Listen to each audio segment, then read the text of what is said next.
안녕하십니까? 투데이 오늘은 김인실 대르사입니다. 계절의 여왕이라는 말이 정말 잘 어울리는 5월의 행복한 캘리포니아 날씨입니다. 따뜻한 날씨와 활기찬 바깥 풍경이 너무나 조화가 잘 된, 그래서 더욱 아름다운 요즘입니다. 또 마더스데이가 함께하는 주말이기도 하죠. 2년 동안 달라진 많은 것들이 있지만 마더스데이는 항상 우리에게 의미와 생각을 주는 변하지 않는 날입니다.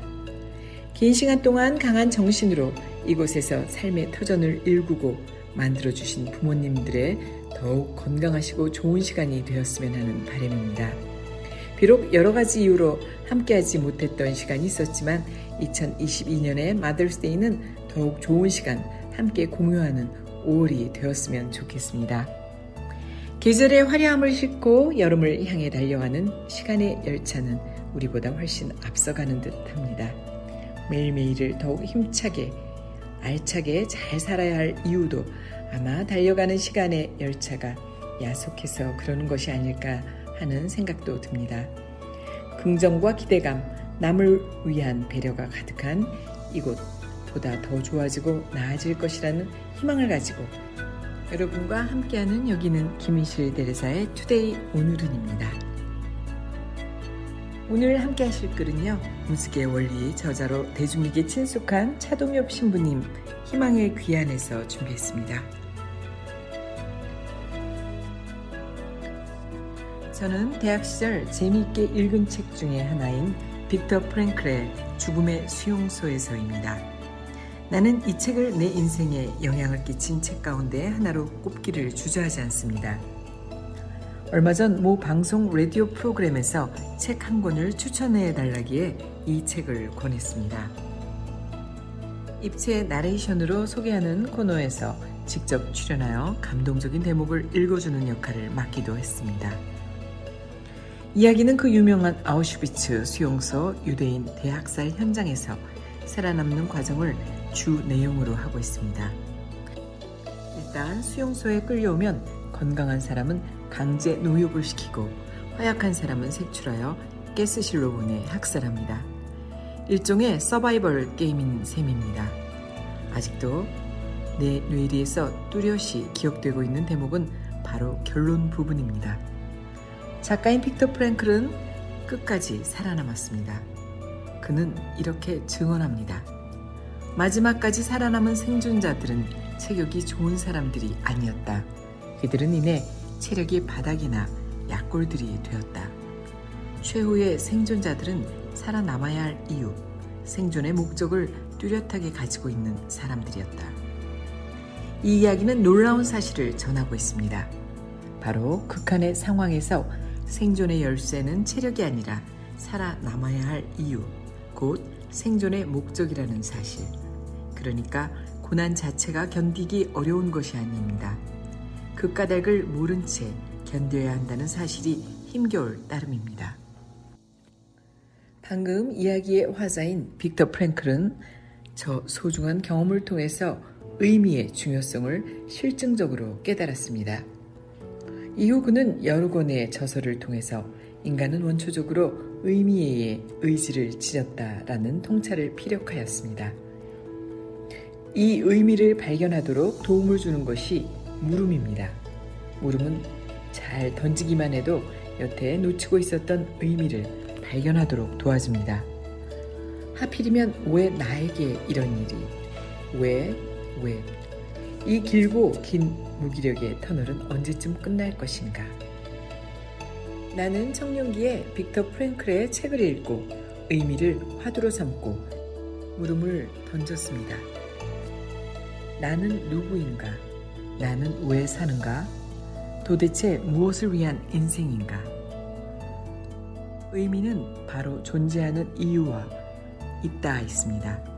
의미는 인류를 포함한 세상과의 관계 안에서 찾아집니다. 그 안에서 내가 과연 어떤 존재인지 나의 의미를 규정해 준다는 말입니다. 자신이 소중한 생명이라는 것, 이 세상에 필요한 존재라는 것, 자신만의 사명이 있다는 것 등등의 의미를 형성하는 편린들이라 할 수 있습니다. 삶의 위기와 파경에 몰렸을 때 삶의 의미를 새삼스럽게 발견하는 것은 예기치 않게도 탈출구가 되어줍니다. 예를 들어보겠습니다. 자식이 많은 사람일수록 이혼율이 낮다는 통계가 있습니다.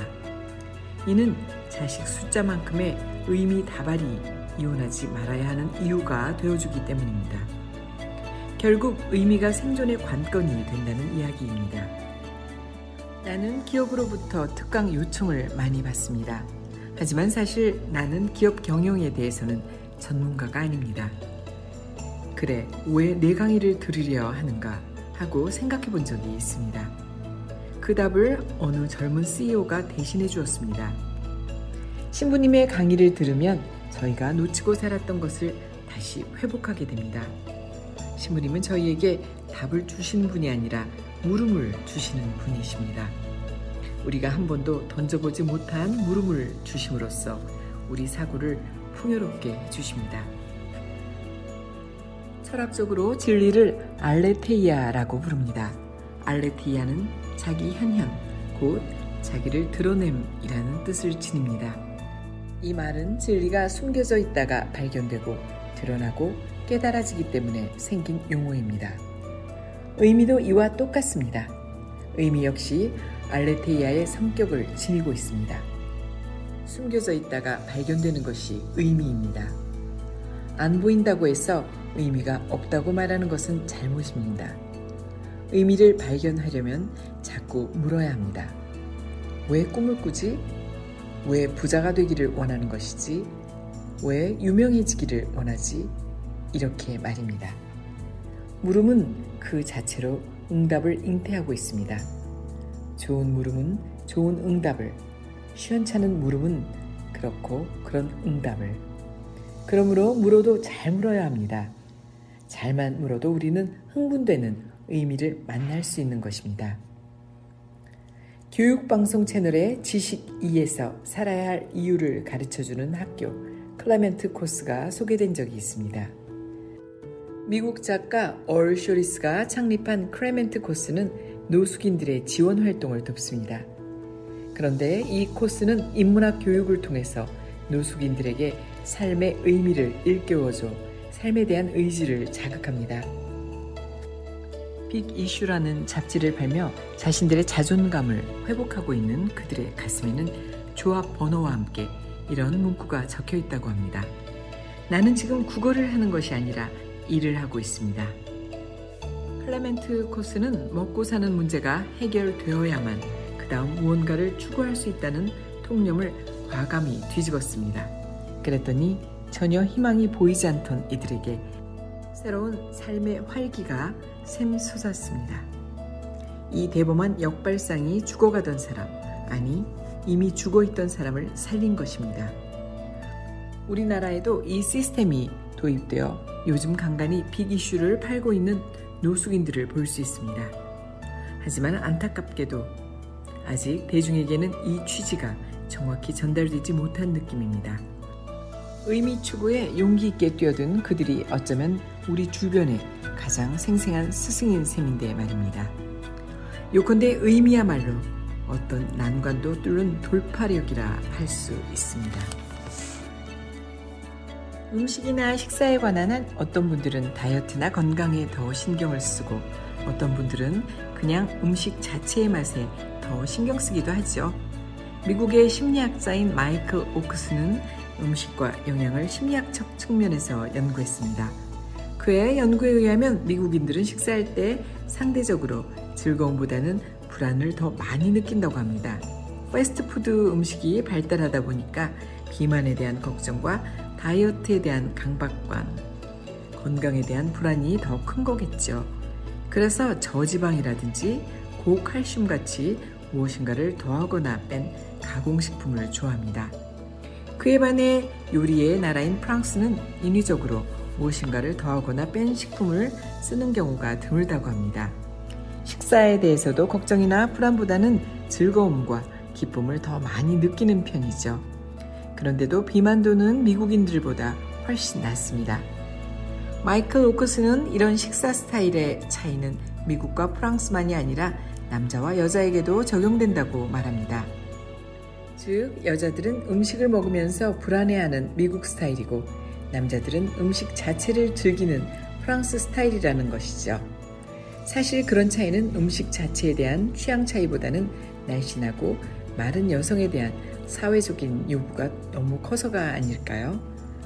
무엇인가를 먹는 행위는 인간 삶에서 아주 중요한 일이라 할 수 있습니다. 고대 중국의 은나라에서 요리사를 제상으로 발탁해 썼다고 합니다. 음식을 그만큼 중요하게 여겼다는 증거죠. 그런가 하면 18세기, 19세기 유럽 최고의 미식가이자 음식 평론가였던 장사바랭이 당신이 무엇을 먹는지 말해달라. 그러면 당신이 어떤 사람인지 말해주겠다. 라고 말한 것은 너무나 유명한 이야기입니다. 식습관이나 취향이 곧 그 사람의 성격이나 특징을 결정하거나 나타낸다는 게 거의 정설인 거죠. 그런 뜻에서 성격이나 취향을 바꾸고 싶으면 좋아하는 음식부터 바꿔봐도 좋을 것 같습니다. 가끔 혼자 있는 시간과 사색의 시간이 또 다른 우리의 자아를 형성시킨다고 하는데요. 모든 상황과 현실은 시시각각 변하고 흐르지만 우리는 너무도 잘 적응해 나갑니다. 생각해보면 코로나 바이러스 팬데믹 기간에도 우리는 멈춰 있었다고 생각했는데 뒤돌아보면 알게 모르게 변한 것들이 너무나 많죠. 어렵고 복잡해진 환경과 생활 여건이 근심스럽기도 하지만 생각하고 감사해야 하는 것들이 더욱 많아 보이는 한 주입니다. 말로 표현할 수 없는 고통과 아픔을 지닌 채 두려움과 함께하는 지구촌 반대편 우크라이나 국민의 삶을 생각하면서 그분들의 희생과 노력이 결코 헛되지 않았으면 좋겠다는 생각 다시 한번 하게 됩니다. 빠른 시간 내에 평화가 다시 돌아오기를 기대하는 하루입니다. 그리고 이 순간을 안전하게 살아가는 우리는 더욱 감사해야 하고 이런 평화와 안전을 잘 지켜 우리의 후손들에게 돌려줘야 하는 것이 우리의 의무라는 생각이 듭니다. 물론 이곳 미국에 살고 있는 한국인에게도 이유는 아니겠죠. 어려운 시간을 마감하고 안전한 한 시대가 오기를 다시 한번 기도합니다. 김희실 대레사의 투데이 오늘은 정말 많은 것을 생각하고 감사하며 같은 공간에서 보내는 시간입니다. 함께해 주신 여러분 고맙습니다. 가치 있고 의미 있는 그리고 건강한 한 주 되시기 바랍니다.